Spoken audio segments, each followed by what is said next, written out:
later, in the evening.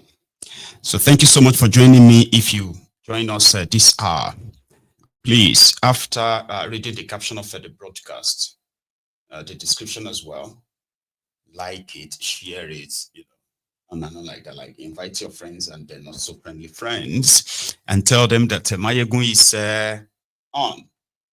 The line is also opened. I hope that works very well for us this afternoon, but you can try it anytime. It's an open mic.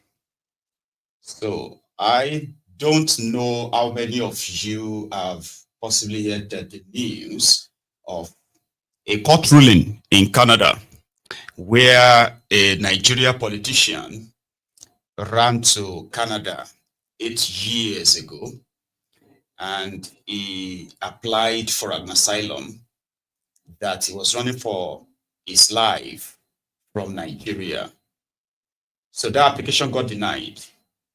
But a part of the ruling of why they denied this politician is what has been making headlines all over Nigeria. To the point where even on Ofunuga, the the court jesters inside the asshole rock, they have been shalaying, like explaining to us the judgment. For me, I'll tell you what's in it and why we must actually go with the narrative that is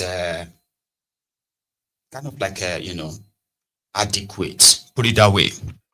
So welcome to Mayegun's Diaries Political this afternoon. And that is where we are starting our gist this noon. So one Douglas Agevwen or something, right, traveled to Canada in 2017 on a visitor's visa. Now, upon arrival in Canada, right, so he decided to claim asylum that he was running away from Nigeria. He's running away for his life. He had so many claims before the asylum committee or so, right, in Canada. And he was rejected. So the further push, he admitted to being a member of PDP and APC. But in that filing, right, he said he was a member of PDP from 1999 to 2007. Then he became a member of APC between 2007 when he left Nigeria. Now you see that comma there. And with that comma, that actually made me believe that indeed is a Nigeria politician running away, because there was no APC in 2007. APC didn't come until 2014. But here is the thing that the judge ruled on, which they are now trying to interpret. Here you get. The person was like, you are a Nigerian politician, admittedly. And you are a member of a PDP. The same PDP known for their notoriety, electoral violence, rigging, and making people disappear. So they are considered PDP and APC. That's why I put it. I said, and APC, they are considered as enemies of democracy who have been subverting the will of the people, unleashing violence on the people, just to achieve their own political goal. So why would you run away from there? Why are you running away from what you created? Whether you are actively involved or you are partially involved, being a member of these two organizations, which are considered as terrorist organizations. And when you put the pictures next to each other, it is so perfect, and APC is even worse. So the defense of the Ronukus in this regard is that, APC was not in existence around that time. So the judge wasn't probably talking about him. about them, rather. So, meanwhile, the guy said he was the member of APC until 2017 when he ran away from Nigeria for no stated reason per se. So the judge went on to describe PDP and APC as, in their own book, if any organization, whether political or not political, is acting with this level of criminality in Canadian law, these people will be recommended as terrorists, and their organizations will be called terrorist organizations, and they will be proscribed. You hear that part? The judge said both PDP and APC and their record in that contraption, if it was in Canada, all of them, their leaders, their members, the parties, they will be proscribed. Not only that, many of them will be going to jail for terrorism. Because you understand what they have done to you in Nigeria? Like, have you ever sat and feel like, oh, this is not how to live? No be life we live for this country.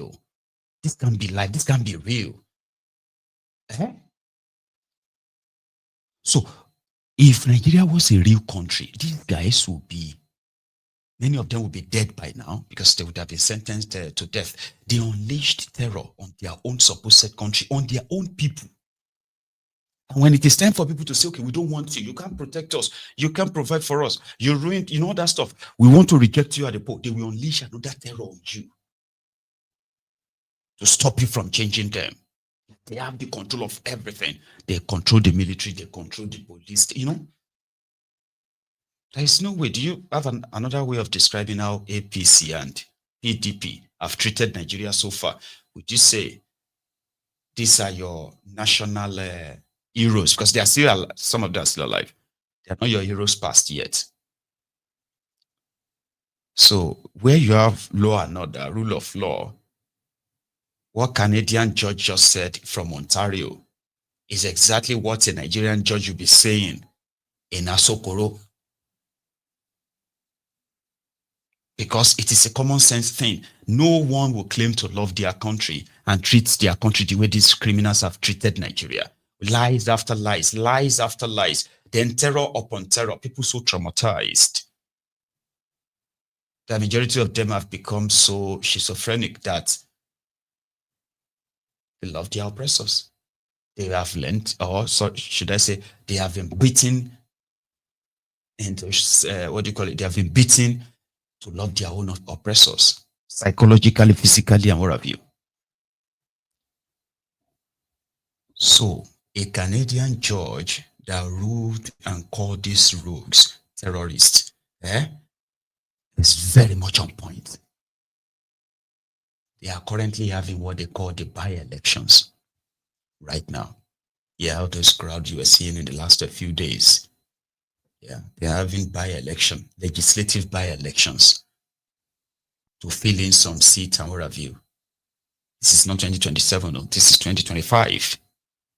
And it's already like war. And you know something is, these guys should be unleashing war on their own people, the same people they want to govern. Yeah? In Kaduna and other places where their drama started from, I got this. Then Ogun State, they were actually like, Baba, it's not governorship election, it's not anything. Baba, during their local government elections, a few months back, you know what they did? Each ward out of the 236 wards in Ogun State's governor and his party, APC, they bought Bankere for local government elections. So Bankere in bunch, and they delivered to each ward, their thugs in each ward, 236 wards across the states. They didn't use gun or machete, Bankere. They were beating people in broad daylight like this at polling units. Police did the every day. They were beating Old, young, everybody. Pankere. You know? Though in some places, they actually have to shoot people. A few days ago, their governor was singing, Kalama Kila Famarel Niaro. Like it is war. It's going to be war. This weekend. And indeed, that's what they have started. If we have been beaten, those who got beaten are the lucky ones. So there will be some unlucky ones that will be shot and killed. All because they want to they want to impose a legislator on them. APC. And somebody will tell you again that if it was PDP, it's the same thing they would do. So the Canadian judge is not wrong. For those of you who are trying to explain it away, you are just a bunch of hypocrites, liars. You are worse than them.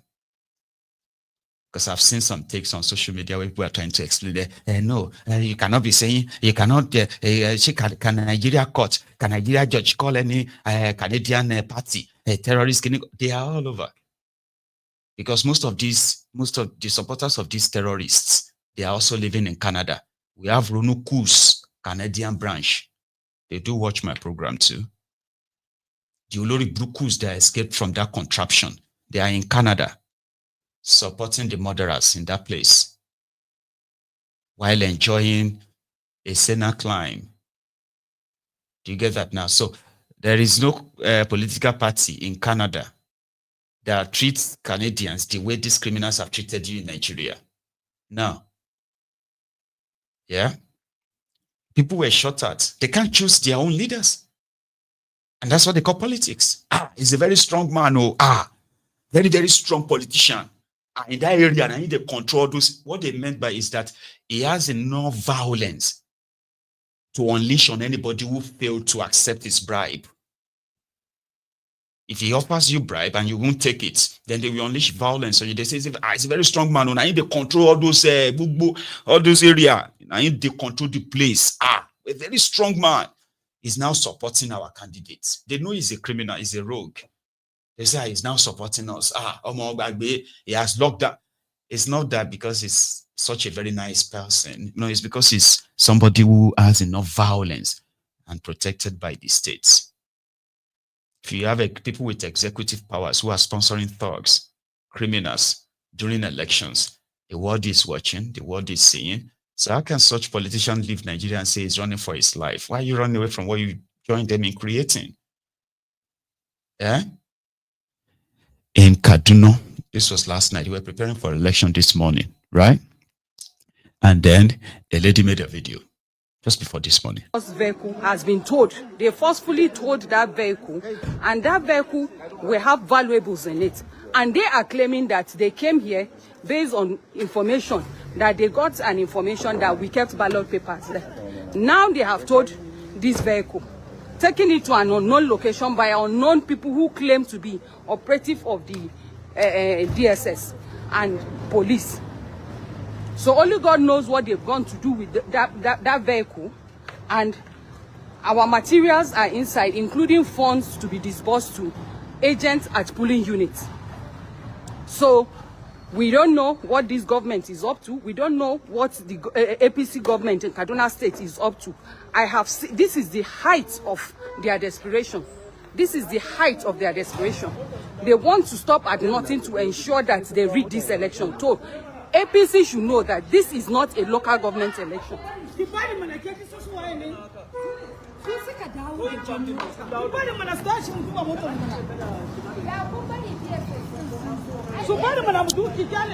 Now they are bringing back, the world can see that they are towing back the vehicle.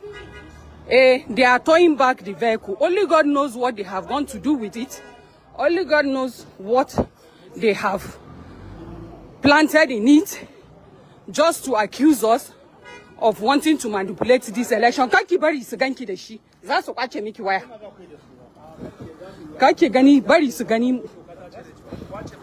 Only God knows what they want to do with it, what they went to do with the vehicle. This vehicle was parked in the hotel.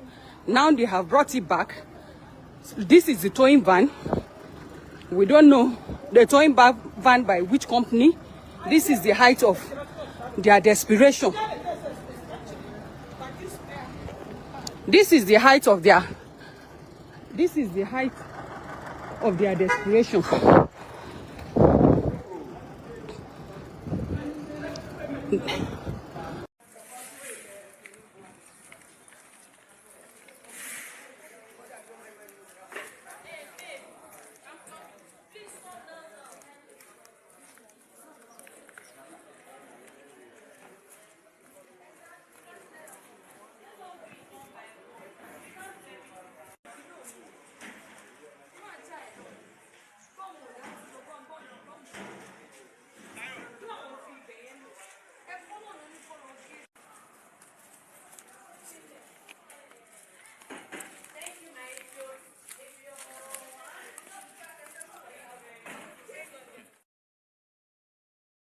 Election can't save that contraption.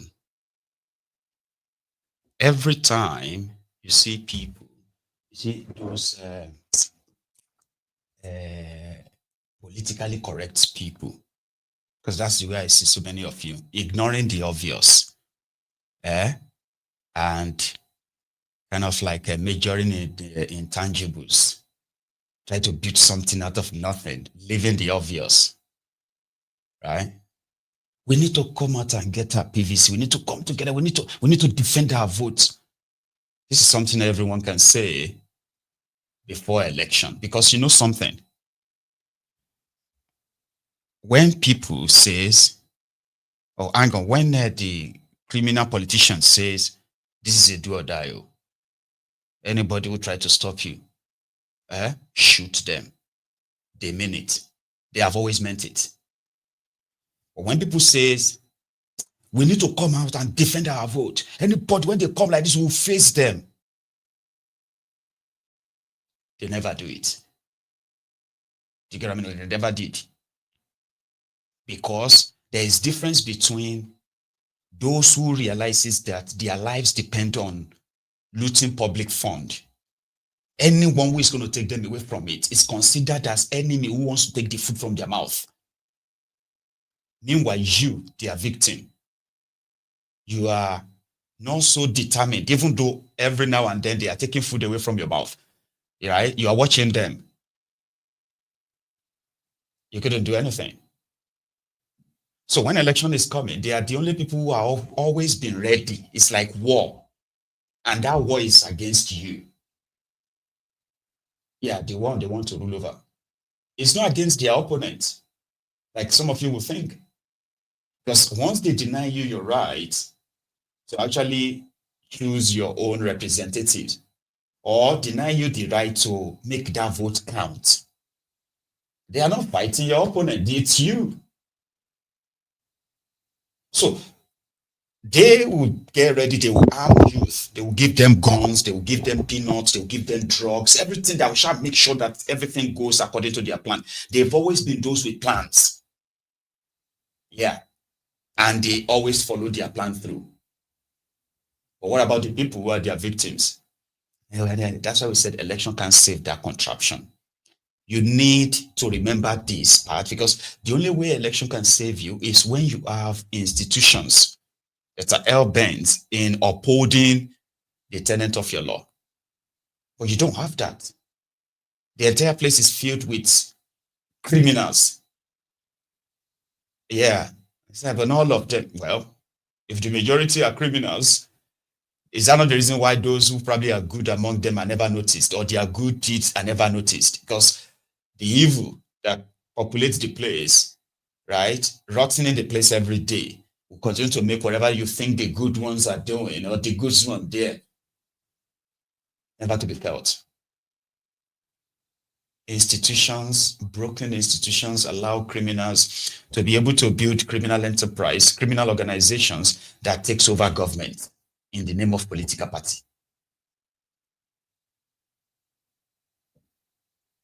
You know? So election can't save that place. It can't.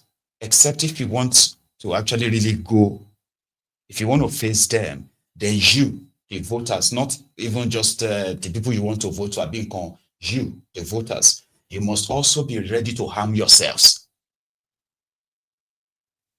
Or how would you feel if your mama go polling unit. And she come back with all this swollen face and different marks on her body because some thugs caned her. They used pancreas on her just because she wanted to go and vote for somebody and it's not their own person. They were telling people in Remo, they are telling people in Ogun State that if you are not going to vote for APC, don't come out. Majority of people focused on Lagos.